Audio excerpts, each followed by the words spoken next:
دو جماعتیں اللہ نے نقصان والوں سے نکال دیا بھائی کہ یہ دو جماعت، یہ دو طبقات نقصان کے اندر نہیں ہے۔ آپ کی نظر میں تو ہوگی، رب کے ہاں یہ نقصان میں نہیں ہے، ایمان والے اور نیک اعمال والے۔ تیسرا جو نقصان کے اندر نہیں ہے، اِلَّا الَّذِينَ آمَنُوا وَعَمِلُوا الصَّالِحَاتِ وَتَوَاصَوْا بِالْحَقِّ۔ فرمایا تیسرا وہ طبقہ جو حق کی وصیت کرتے ہیں، خود بھی حق پر چلتے ہیں، اپنی ماتاؤں کو حق بتلاتے ہیں، جہاں جہاں اس کی طاقت، اس کی استطاعت ہے ان تک حق پہنچاتے ہیں۔ فرمایا یہ لوگ خسارہ میں جاتے ہیں۔ حق بات کہو اور ڈٹ جاؤ، پھر چاہے گردن کٹ جائے کوئی بات نہیں۔ اگر آپ نے اس گردن کو بچا کے رکھنا ہے، حق سے روگردانی کرنا ہے، تو پھر یہ گردن تمہارے جسم کے اوپر چنگا نہیں لگتا۔ کیا نہیں لگتا؟ یہ گردن آپ اٹھا کے اس وقت جیو گے کہ آپ حق کے ساتھ جڑے رہو گے، حق کے ساتھ ڈٹے رہو گے، حق کے ساتھ قربانی دیتے رہو گے۔ اگر اس حق کے ساتھ اگر آپ کھڑے ہو جاتے ہیں، اگر آپ کا بھائی مخالف بنتا ہے کوئی بات نہیں، چودھری مخالف بنتا ہے کوئی بات نہیں، خان صاحب مخالف بنتا ہے کوئی بات نہیں، حکمران مخالف بنتا ہے کوئی بات نہیں، بھائی حق کا اس کو ترازو کو آپ نے نہیں چھوڑنا۔ اس حق کی رسی کو مضبوطی سے پکڑو۔ جس نے حق کی رسی کو مضبوطی سے پکڑا ہے وہ رسی سیدھا ان کو جنت میں داخل کر دے گی۔ اور یہ بھی اللہ کا امتحان ہے۔ جو بندہ شاہ صاحب، جو بندہ حق کے ساتھ جڑتے ہیں اس کے اوپر امتحان آتا ہے۔ کیا آتا ہے؟ امتحان مختلف قسم کی، مثلا اس کے اوپر فقر فاقہ یہ بھی ایک امتحان ہے، بیماریاں یہ بھی ایک امتحان ہے، آزمائش یہ بھی امتحان ہے۔ لیکن یاد رکھو ان امتحانات کے اندر آپ نے ثابت قدم رہنا، یا اللہ میں تیری ہر حالت پر شکر کرتا ہوں، میرے لیے اس وقت یہی حالت بہتر ہوگی، اگر اس حالت سے آپ مجھے بہتر کرتے شاید وہ میرے لیے اچھا نہ ہوتا۔ کیوں؟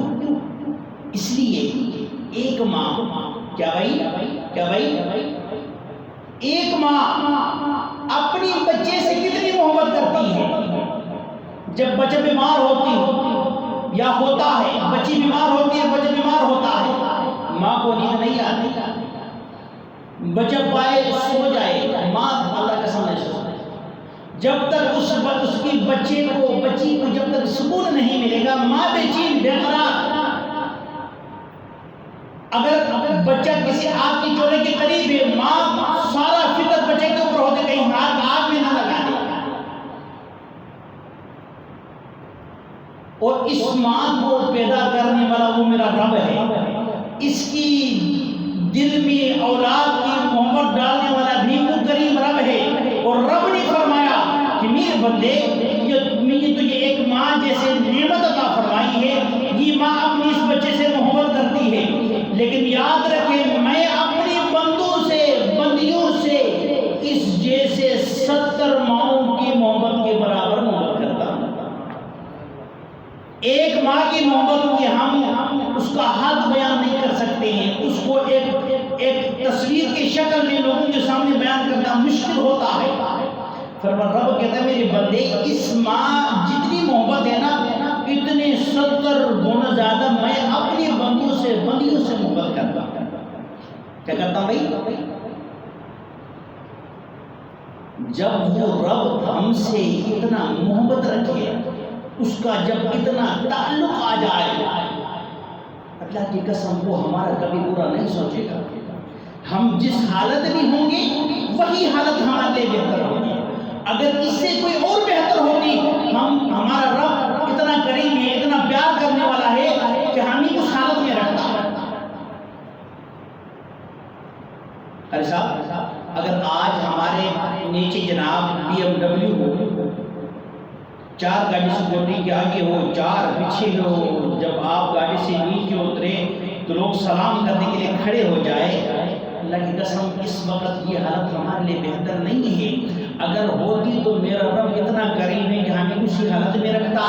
اب ہمارے لیے بہتر یہ حالت ہے، ہمارے لیے کیا بھائی یہ حالت بہتر ہے، پھٹے ہوئے کپڑے ہیں، پھٹے ہوئے چپل ہے، خود لائے وہ زندگی گزرتی، لیکن رب کا شکر ہے، یا اللہ تیرا شکر ہے، تو نے مجھے محتاج نہیں بنایا، تو نے مجھے معذور نہیں بنایا، تو نے مجھے مانگنے والا نہیں بنایا، یا اللہ تو نے مجھے بہت سے لوگوں پر فضیلت دی، یہ محض تیرا کرم ہے۔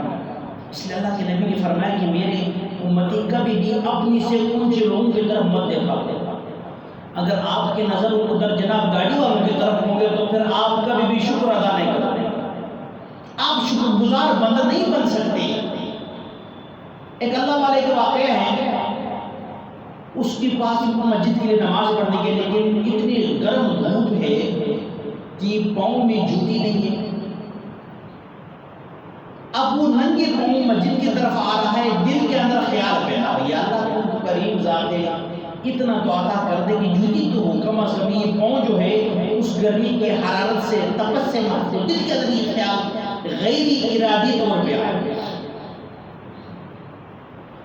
اللہ رب العزت کا امتحان نبیوں کے اوپر یہ ہوتا ہے، بطرق وحی ان کو بتلایا جاتا ہے کہ یہ صحیح اور یہ غلط ہے۔